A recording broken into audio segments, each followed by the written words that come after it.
He thought he'd shut the world out forever, until a dog appeared in the snow and refused to leave. 3 days, no food, no shelter, just silent eyes staring through the storm, as if they knew everything he'd lost.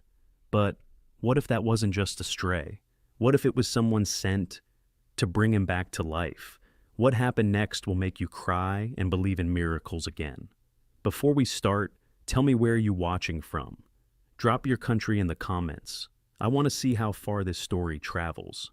And if you believe in second chances, if you believe animals deserve love, not pain, hit that subscribe button, because what you're about to hear will stay with you forever. The town of Pine Hollow lay buried beneath a thick veil of snow, the kind that swallowed sounds and painted every rooftop, tree limb and fence post in muted white.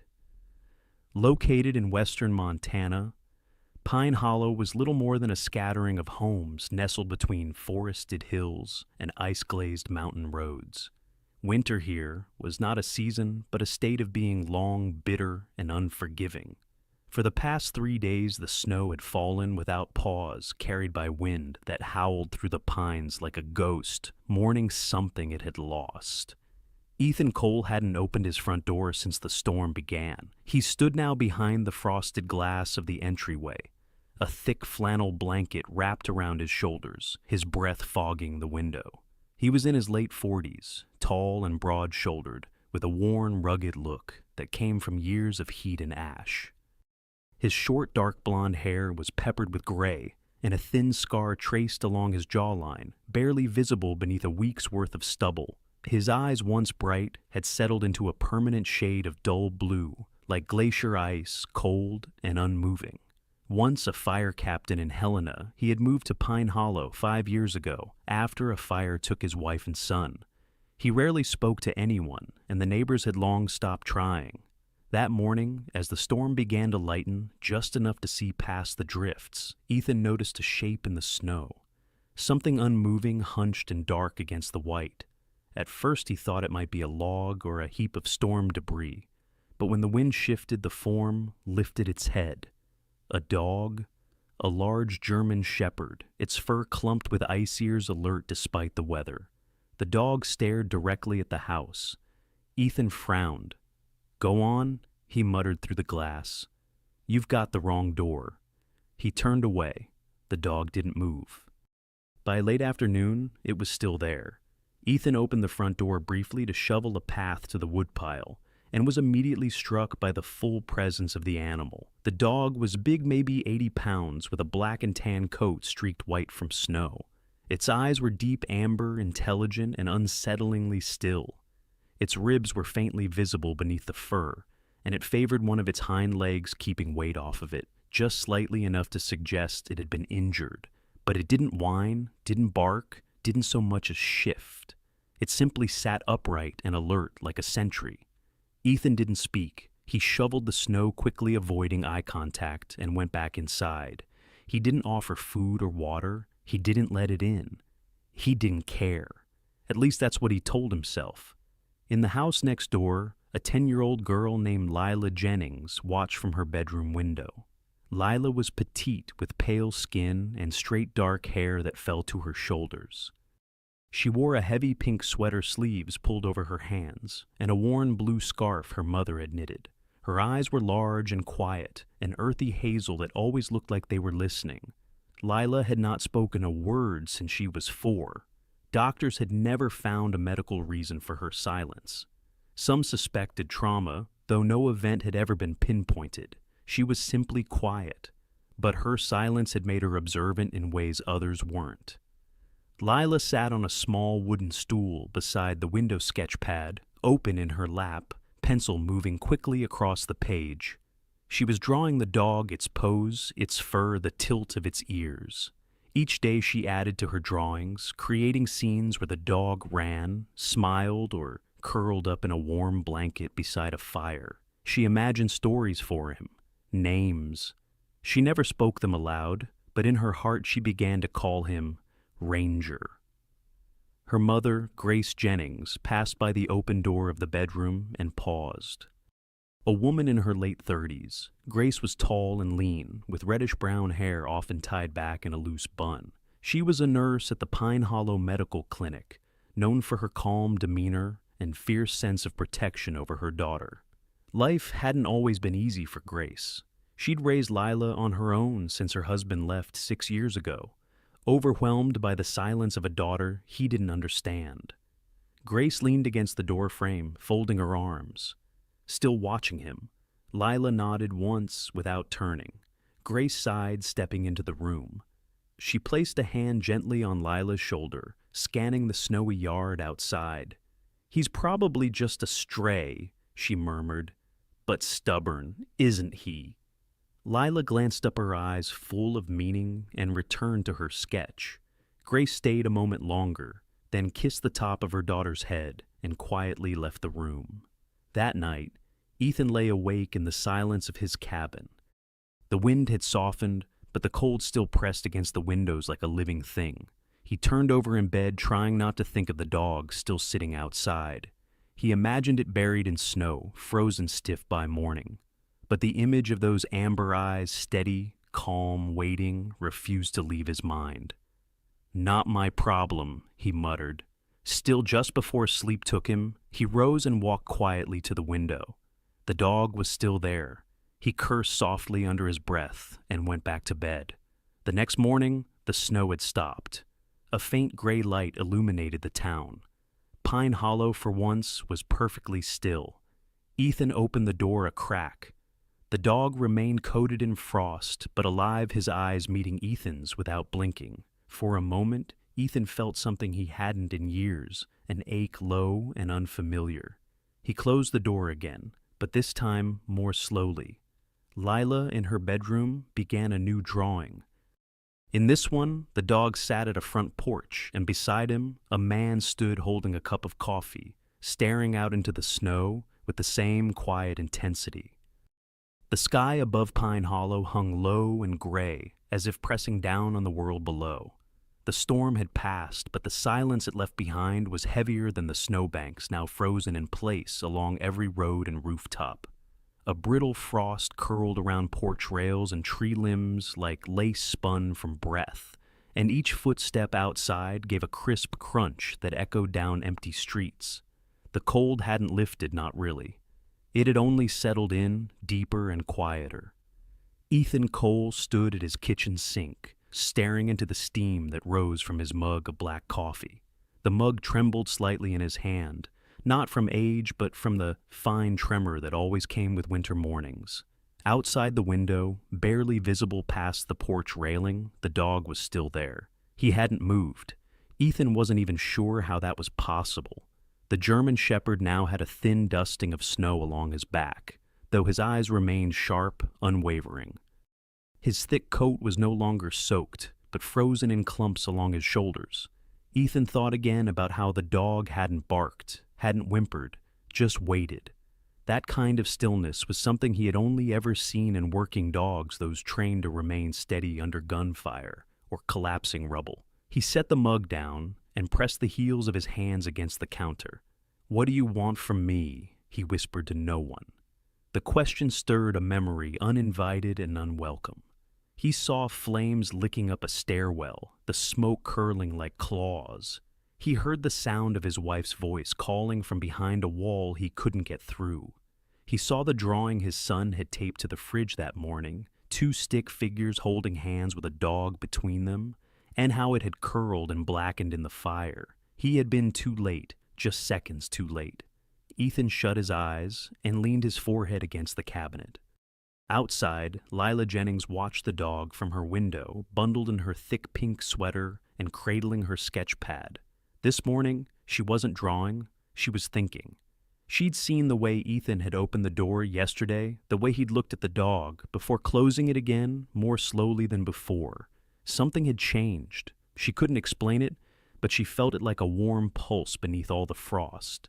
Carefully, she slid from her stool and tiptoed into the kitchen. Grace wasn't home yet. Her shift at the clinic had started early, but Lila knew exactly where the leftover bread was kept. She cut a thick slice of banana bread, wrapped it in a napkin, and reached for her red wool scarf. She'd never worn the scarf outside. It was special, the last thing her grandmother had made for her before passing. But this morning felt like the kind of morning you needed something special. Lila crept down the back steps, boots crunching in the snow. The dog turned its head, but didn't move, didn't make a sound. She approached slowly, holding out the bread, and placed it gently on the porch near him. Then she pulled the scarf from around her neck, hesitated, and laid it beside the bread. The dog sniffed the bread, but didn't eat it right away. He looked at Lula instead, deep amber eyes meeting hers with a strange, heavy calm. She didn't flinch. For a moment they simply stood in the quiet. Then Lila turned and walked back into her house. The German Shepherd waited a few minutes longer, then leaned forward and took the bread into his mouth. He chewed slowly, deliberately, like someone remembering how to eat. When he finished, he lowered his nose to the red scarf and rested his head on it. The wind stirred, carrying the faint scent of cinnamon and pine. That afternoon, Grace returned from work. Her cheeks were flushed from the cold, and her hair was windblown, falling in wisps around her face. She was still wearing her pale blue scrub top beneath a thick winter coat. She carried a grocery bag in one hand and a clipboard in the other. As she stepped up to the porch, she paused. The dog was lying by Ethan's front gate, head resting on something red. Grace squinted and recognized the scarf instantly.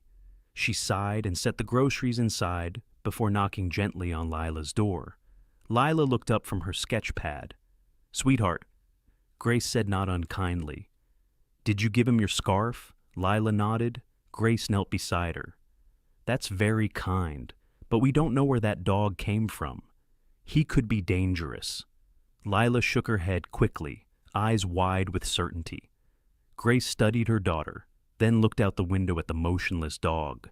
"There's something about him, isn't there?" she murmured. That night, Ethan dreamed of fire again. But this time when he ran into the smoke, someone ran beside him. A large shape, four-legged, fast, steady.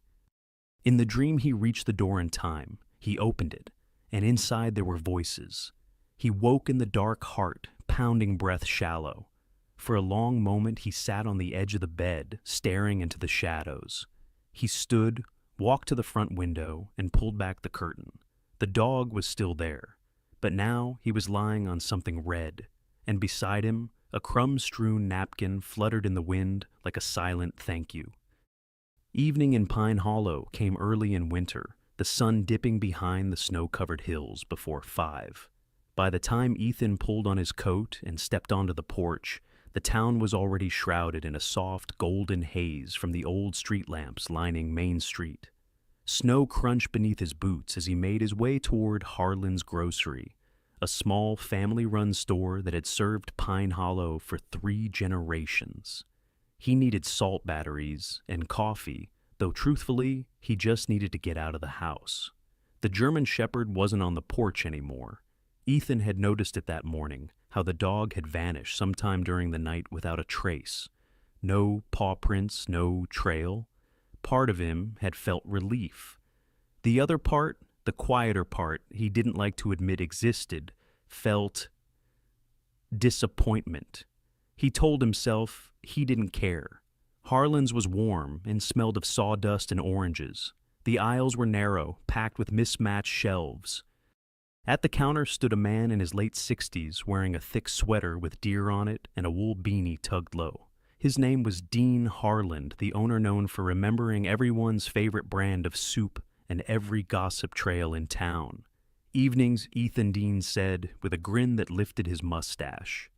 Out of coffee again, Ethan nodded, setting a can on the counter. "And batteries." Dean rang him up, then leaned in slightly. His voice dropping to that gossipy tone Pine Hollow locals all slipped into when something was brewing. "You hear about the military truck wreck up past Copper Ridge 2 nights ago. Convoy lost traction, slid off the road. 2 handlers made it out, but they said a couple dogs went missing. Military working dogs. Real serious types." Ethan stiffened slightly, fingers pausing on the zipper of his coat. "Dogs." Dean nodded. "Big ones. Shepherds may be Malinois. Supposed to be part of some rescue unit. They think they ran off into the forest." Search crews haven't had much luck, not with the storm and all. Ethan's mind raced, but his face didn't show it. You don't say. He thanked Dean with a tight nod and stepped outside. The cold bit his cheeks immediately, but he barely noticed. His eyes scanned the shadows. Main Street was quiet, just a few porch lights glowing and the faint sound of a snowplow down the hill. Then he saw it. Half a block down, standing motionless under a flickering street lamp, was the dog.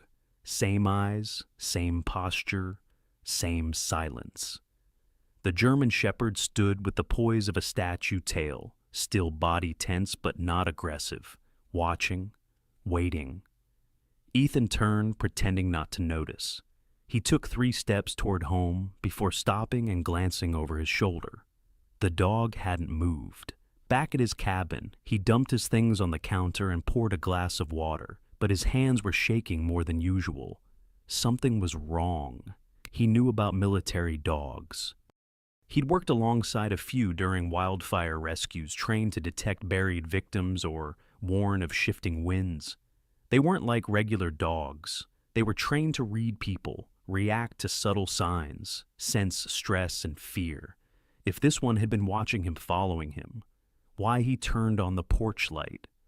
There he was, at the edge of the property.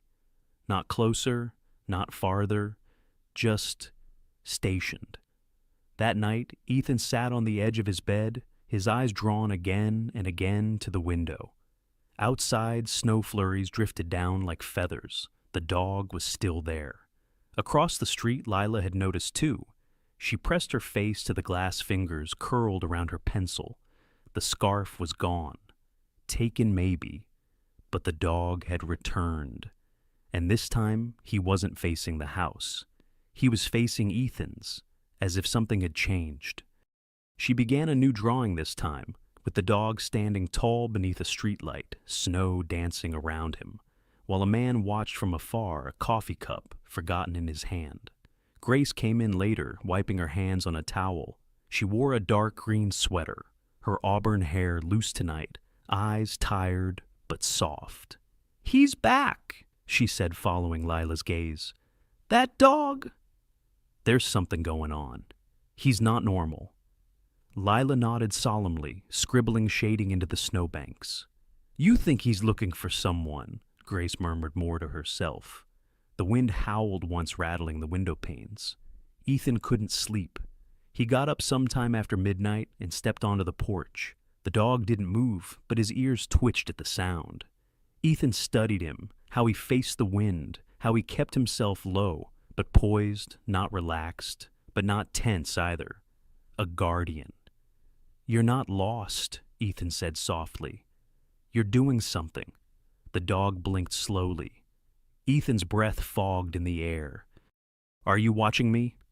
The silence that followed wasn't empty. It was thick with something unspoken. He didn't know what compelled him, but he took one slow step forward. The dog didn't flinch. Another step. Still no movement. Ethan stopped at the edge of the porch. "I don't know who you belong to," he said, voice hoarse, "but you don't belong out here forever." The dog tilted his head slightly, and for a brief second Ethan saw something familiar in those eyes. Recognition, not of face, but of pain, of memory. Ethan backed away and closed the door. He didn't sleep the rest of the night. The sky over Pine Hollow had turned a deeper kind of black, the winter kind, with no moonlight, no stars, just thick clouds hanging like old drapes across the heavens. The cold had teeth tonight, and it bit hard at any skin foolish enough to be exposed. Houses sat wrapped in silence, their windows glowing softly, unaware of what prowled beyond the edge of their light. Ethan Cole had finally drifted off to sleep after hours of staring at the ceiling. The image of the German Shepherd still lingered in his thoughts, how it had stood beneath a flickering street lamp, not just watching, but guarding. There was something too deliberate in that posture, too purposeful. Ethan didn't like questions without answers, but he also didn't like how his heart had begun to stir, how hope unwanted and uninvited had crept in like thawing ice at the edges of a wound. At 2:47 a.m., the silence shattered, A deep guttural bark exploded from the yard. It wasn't frantic, it wasn't panicked, it was sharp. Intentional. A warning. Ethan shot upright in bed. Outside, the barking continued, measured, escalating. He threw on his coat over his pajamas, grabbed the flashlight off the hook by the door, and stepped onto the porch barefoot. His breath steamed in the air. Ranger stood near the front gate, hackles raised, barking in the direction of the side alley that cut between Ethan's cabin and the empty shed next door. Ethan's flashlight flicked quickly in that direction and caught the briefest glint of motion. A figure half-shadow ducked behind the shed. Ethan didn't hesitate. He moved fast to old instincts, kicking in the kind that never left a fireman's bones. He raced around the porch boots, crunching behind him. Now he had slipped into them on instinct. The beam of light swept across the white drift behind the shed, just in time to catch a boot disappearing over the fence. Fresh tracks marked the snow. Ranger snarled, but stayed behind the fence standing guard.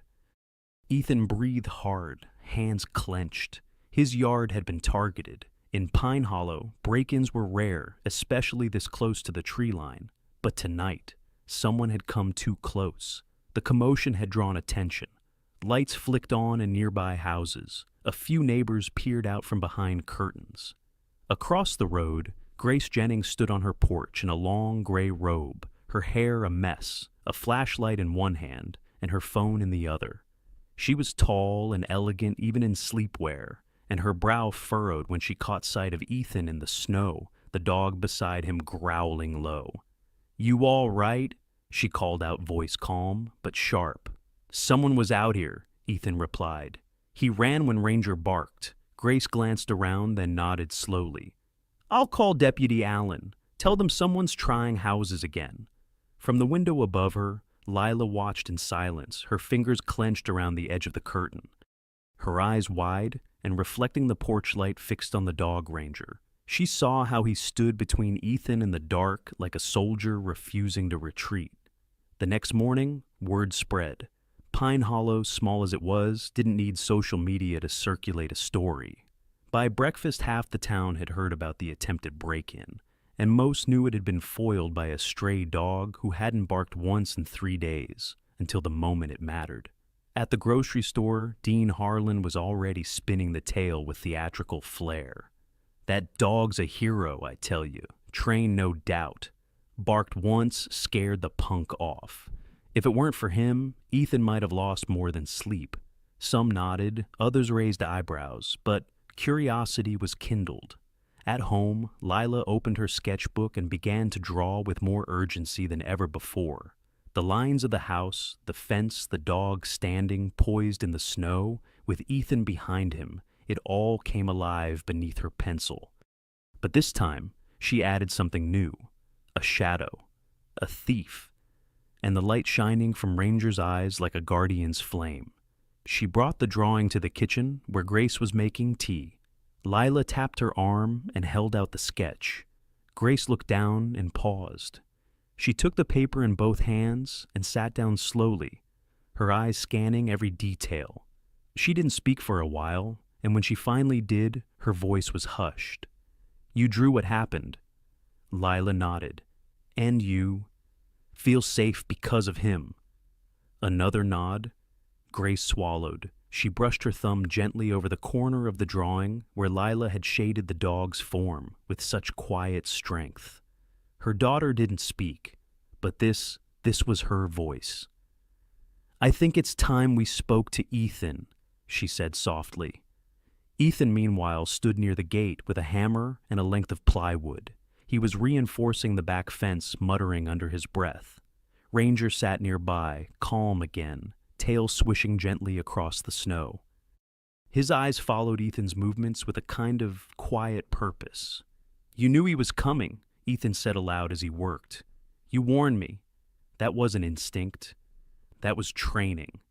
The dog didn't answer, of course, but when Ethan straightened and looked at him, Ranger stood up and walked to the porch, settling on the step like he belonged there, like he had always belonged there.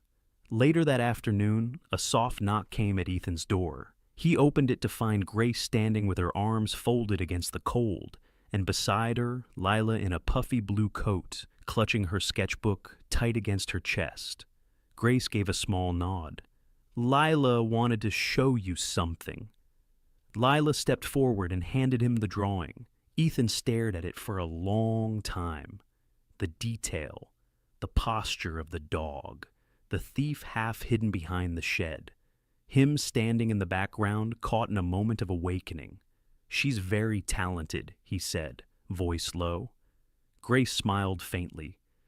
She hasn't drawn anything this intense since her grandmother passed. Lila looked up at Ethan. No words, just that same look the dog had given him, like she knew something about him he didn't yet understand. Ethan looked from the girl to the dog and back again. Well, he said, clearing his throat, seems like he's not just my guardian. Grace tilted her head. Maybe he's both. The morning after the break-in had a strange calm to it. The snow had stopped falling, leaving a soft white blanket over Pine Hollow that glistened under the pale sun. It was the kind of winter day that looked peaceful, but held a chill deep enough to bite through wool. Ethan Cole stood in his kitchen, stirring sugar into his coffee. His eyes drawn again to the German shepherd, now curled up on the porch like he belonged there. It was the first time Ranger, because that's what he had started calling him, unconsciously had let down his guard enough to sleep deeply in the open. The tension in his shoulders had eased, if only slightly. His breathing was steady. But Ethan knew better than to assume peace meant safety. Sometimes quiet followed trauma, like fog after fire. He set his coffee aside, pulled on his coat, and stepped onto the porch. The dog lifted his head as Ethan knelt slowly in front of him, keeping his movements deliberate. He reached out, hand hovering near Ranger's ear. Easy, boy, he said softly. Just want to check something. Gently he lifted the dog's left ear. That's when he saw it, a faint but unmistakable tattoo inside the fold. A string of numbers and letters, partly smudged but still legible. Ethan stared for a moment, a chill crawling across his skin that had nothing to do with the weather. He stood up, walked inside, and opened the dusty old filing cabinet in the corner. Most of the folders were faded and bent, and one in particular marked with a crooked label that read, Connor. Academy in a child's scrawl was nearly falling apart. Ethan took it out with both hands. Inside were sketches, test results, and a handful of letters. But what he was looking for was near the back, a crumpled photo of his son Connor, smiling at a young military dog during a training demonstration. On the back of the photo was a name scribbled in pen, Rex, SAR unit, Rex. The memory struck like a blow to the chest. Years ago, Connor had donated some of his belongings, old jackets, blankets, even a handmade tug toy to a friend of Ethan's, a military dog trainer stationed out of the local base. Connor, always fascinated by dogs, had wanted his items to be used for something good. Ethan turned back to the dog. Rex, he said aloud, testing the name. The shepherd's ears perked. He said it again, slower this time. Rex. The dog stood up, not with alarm, but purpose. He came to Ethan, sat down at his feet, and looked up. The same amber eyes, the same quiet readiness. Ethan swallowed hard and dropped to one knee, resting a hand on Rex's shoulder. You knew him, didn't you? Later that morning, Ethan drove into town, stopping at the Pine Hollow Clinic. Grace Jennings was finishing up her charting behind the front counter. She wore a thick navy cardigan over her scrubs and had her auburn hair pulled back into a messy bun as usual. She looked up as the bell above the door jingled. Ethan, she greeted, surprised. Everything okay? I need your help with something, he said, and pulled a folded paper from his coat pocket. You said you had contacts at the air base. Grace took the paper and read the tattoo number he had written. Her brow furrowed. Where did you get this? From the dog, Ethan said. His name isn't just Ranger, it's Rex. He's not a stray. He's a military search and rescue dog. Grace didn't question it. She reached for her cell and began making calls. While she did, Lila emerged from the side hallway, her cheeks red from playing with the clinic's therapy cat, Socks. The cat trailed behind her, a fluffy gray tabby with half a tail and a suspicious attitude. Lila approached Ethan, then held up her sketch pad. The latest drawing was of Rex standing alert beside a young boy in a firefighter's helmet, holding a tug toy between them. Ethan froze. "Where did you get that?" Lila only smiled softly and tapped the boy's jacket in the sketch. On it was a patch of scorched and tattered design she'd seen Ethan holding days ago, though he hadn't realized she'd noticed. She was a quiet girl, but nothing escaped her eyes. Before Ethan could respond, Grace looked up from her phone. "They confirmed it," she said, voice low. "The tattoo number matches a German shepherd named Rex. He's from the Sayar division. Went missing 2 weeks ago after a convoy accident near Copper Ridge." Ethan sat down hard in the nearest chair. Grace came around the counter and placed a hand on his shoulder. He made it out. Traveled all that way. Maybe he was looking for help, or maybe he was looking for someone familiar. "I think he found both," Ethan murmured. That evening, Ethan returned home with Rex. The dog stepped onto the porch like it was his own, and lay down in the same place he had claimed since the storm. Ethan went inside and began rummaging through the box of Connor's things he had kept sealed for years. Among the dusty items, he found a burned corner of an old flannel blanket one, with a faded red and blue plaid pattern. He froze. It was the same fabric from the tug toy in Lila's drawing. Ethan sat down on the floor, staring at the cloth. Connor had given it away for training, and now, years later, the dog it was given to had come back. Not just as a survivor, but as something else, as a witness, as a bridge between what had been lost and what still remained. Rex lay nearby, head resting on his paws, watching Ethan with those calm, steady eyes. The frost had returned with a vengeance. Pine Hollow woke under a sky the color of iron, and the air felt heavier, sharper, more demanding. Snow no longer fell in soft flakes. It came in sleet and shards rattling against rooftops and clinging to tree branches like brittle glass. Ethan stood by the front window with a heavy silence in his chest, watching Rex as the dog lay curled tightly on the porch. His breathing was shallow, each exhale forming faint mist that clung to the boards before fading. Something wasn't right. Ethan had noticed it the night before. Rex hadn't touched the bowl of water, hadn't responded when he called his name. And now, in the morning light, the dog's eyes were dimmer, his ears less responsive. Not alarmed, but tired, worn down. The kind of quiet that wasn't from obedience, but from something deeper. Illness, exposure, or maybe just too many years of holding on alone. Ethan opened the door and stepped out, crouching beside him. Rex lifted his head, but only barely. Ethan placed a hand against the dog's ribs and felt the chill beneath his fur. His coat, once thick and healthy, despite his time in the wild, now felt damp and thin. And under the rough strength was a tremble. He couldn't ignore it anymore. Grace answered her phone on the second ring. She sounded like she'd just woken up, voice raspy, but alert. "Ethan, I need your help," he said. "It's Rex. He's not doing well. I'll meet you at the clinic." Within 30 minutes, Ethan had wrapped Rex in 2 thick towels and laid him gently in the back seat of his old truck. The dog didn't resist another sign of how serious it was. Rex had always held his head high, even when injured. But now he let his body rest against the seat, like someone surrendering not to defeat, but to trust. Pine Hollow Veterinary sat at the edge of town, a squat brick building, with ivy still clinging to the walls even in winter. Inside, the air was warm and smelled of cedar and antiseptic. Grace met them at the door, already in her pale blue scrubs and fleece vest, her auburn hair tied back in a loose braid.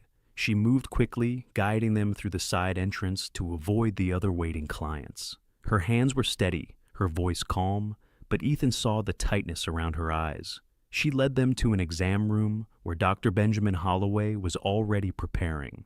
In his early 70s, Dr. Holloway was tall and stooped with a white beard and soft, searching eyes behind round spectacles.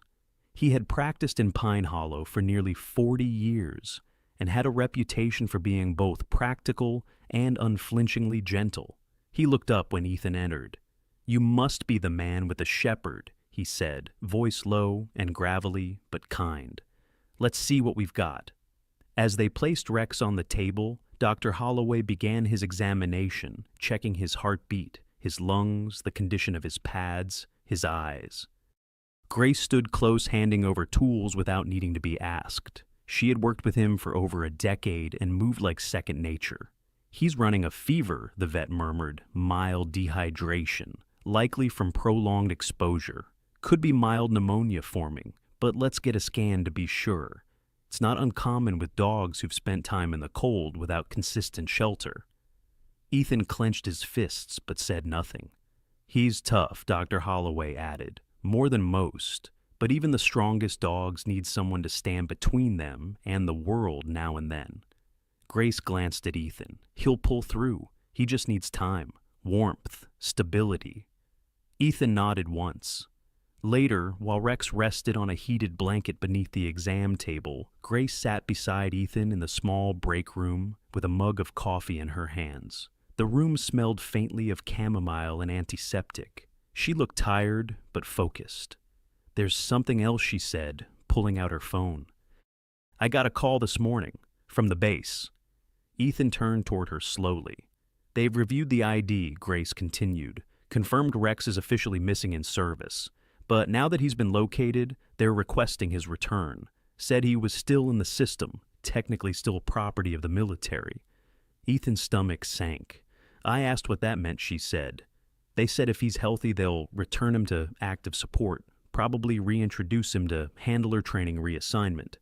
If not, he'd be processed through debriefing protocol, likely reassigned to a handler rehab unit or adopted through military channels. He's not a machine, Ethan said sharply. He's not a damn file to reassign. I know, Grace said quietly. But that's how they see it. They sat in silence for a moment. Just then, there was a knock at the door. Grace opened it to find Lila, standing there wrapped in her thick wool coat, her cheeks pink from the cold. She held something in both hands, a folded sheet of lined paper edges, slightly creased words scrawled in uncertain but heartfelt handwriting.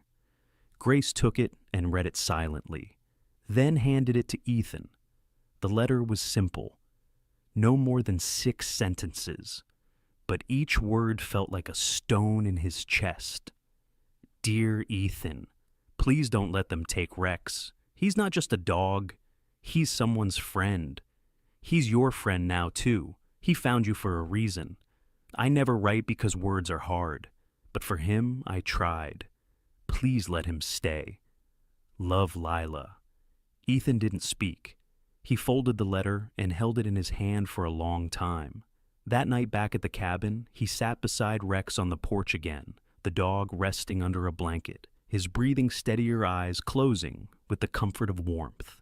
Ethan leaned back, staring into the dark sky where stars had begun to emerge.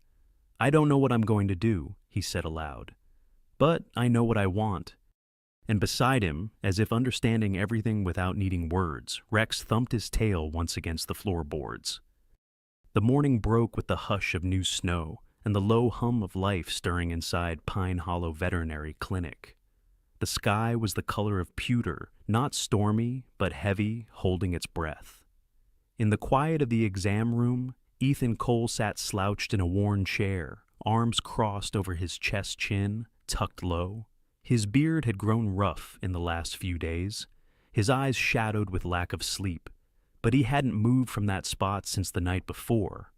Wrapped in a blanket on the exam table, Rex Ranger breathed steadily, his chest rising and falling in a rhythm that brought Ethan a strange, unfamiliar peace. Grace had let him stay without question. She had brought him coffee, a pillow, and a quiet understanding born of shared grief. Now, as the light filtered through the frosted window, she entered again, her steps soft, a folder tucked under her arm. He's improving, she said gently. His temperature's back in the safe range, appetite's picking up. Dr. Holloway thinks we'll be able to discharge him by tomorrow, assuming no setbacks. Ethan nodded, not trusting his voice just yet. Grace leaned against the counter. But there's someone coming by today, from the base. Ethan's jaw tensed. Official liaison, she added. His name's Captain Reed Mallory. He's not the kind to push if he sees what's best. Captain Reed Mallory arrived just before noon, his black SUV crunching into the lot, tires cracking a crust of old ice. He was in his early 40s, tall and solid, with a straight posture that suggested discipline without arrogance.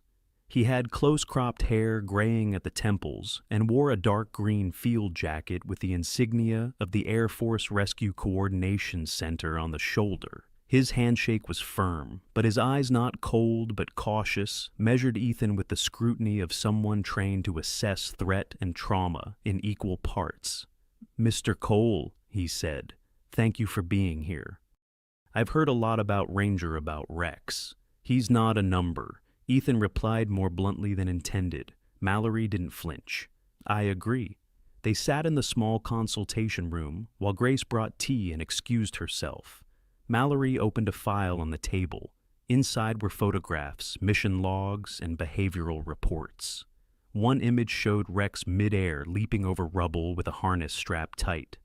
Another showed him beside a young handler, a woman with close-cut hair and a bright smile.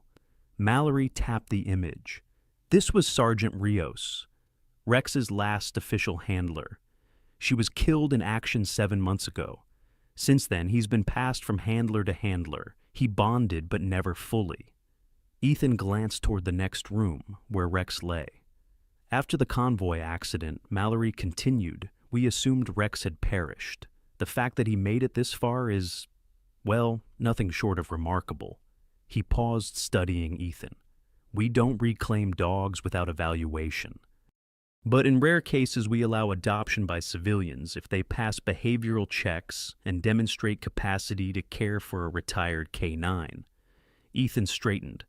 "I'm not looking to be evaluated like a kennel." Mallory offered a small smile. "No, but I think you're already doing more than most handlers I've met." He stood closing the folder. "I'll observe him for a few minutes. If I see the bond they've described, the paperwork will reflect that." While Mallory stepped into the exam room, Lila arrived carried by Grace's gentle knock on the door. She wore her favorite coat with the squirrel patches on the sleeves and carried a small satchel over one shoulder. Her eyes lit up when she saw Rex's tail thumping weakly at the edge of the blanket. She approached slowly, then knelt beside him, pulling something from her bag. It was a small, worn strip of flannel, faded red and blue plaid. The very same pattern Ethan had found among Connor's old belongings. Lila placed it gently on the blanket. Rex sniffed it, then licked her hand. His posture changed, subtly relaxing eyes, softening with something like recognition. Mallory watched from the doorway. He said nothing. Ethan stepped beside him, watching the scene unfold. "That cloth," Ethan said quietly, "belonged to my son. He gave it to a handler years ago. I think it was used to train Rex, and somehow Lila." He gestured toward the girl who now sat cross-legged beside the dog. "She found it again. Without knowing the history, he remembers." Mallory folded his arms. "Recognition like that isn't coincidence. Dogs imprint. But what I see here goes beyond scent memory." They stood in silence, watching Lila stroke Rex's ears, her expression calm and focused. "She doesn't talk," Ethan said softly, "but he understands her." "Looks like they both do," Mallory murmured. By late afternoon, the snow had lightened again. Mallory returned to the consultation room and began signing documents. "I'm recommending that Rex be retired from service and placed in your custody pending a final home evaluation. Given his condition and your background, I doubt there will be any delays." Ethan blinked. "You're serious?" Mallory met his gaze. "You're not a man who asked for a second chance, Mr. Cole. But when it showed up on your porch, you didn't close the door. That counts." As he gathered his things to leave, Mallory offered one final thought. "There are few things more honorable than earning a dog's trust. Fewer still than giving it reason to trust again." After Mallory's SUV disappeared down the road, Ethan stood in the waiting room beside Grace and Lila. Rex, now able to walk again, padded slowly toward the door, nudging it open with his nose. He turned back to them and waited. Ethan looked at Lila. Ready to go home? She smiled, not a word spoken, but everything said. Sunlight spilled across Pine Hollow in a way that felt like spring was finally beginning to stretch beneath winter's grip. The snowbank shrank slightly along the roads. Icicles wept into puddles on wooden porches, and kids' laughter returned to the sidewalks in boots too big and scarves too loose. It had been 2 weeks since Captain Reed Mallory signed the papers. 2 weeks since Rex, now Ranger, once again was no longer military property, but something far more sacred part of a home. Ethan Cole stood at the edge of a wide-open field behind the Pine Hollow Community Center, his boots planted firm in the soft snow melt, the leash in his hand loose. Ranger sat at his side, alert and proud head held high tail sweeping the damp ground. His coat had regained its full golden black sheen, his ribs no longer visible beneath the fur, and his eyes still amber, still intelligent now, carried something new. Peace. Before them, a group of children lined up in a clumsy semicircle half, listening and half bouncing in place. They wore parkas and mittens brightly colored and mismatched, their faces glowing with excitement. "Okay," Ethan said, raising his voice over the chatter. "Let's talk about why dogs like Ranger are more than pets. They're partners."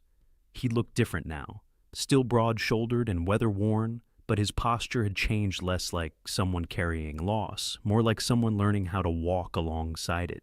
His hair was longer, his beard trimmed clean. The way he spoke had changed too.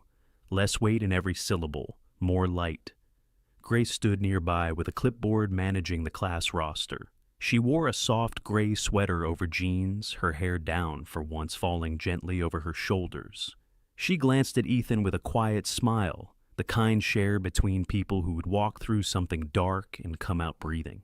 "Let's start with basic obedience," Ethan continued. "Anyone want to volunteer?" Half a dozen hands shot up.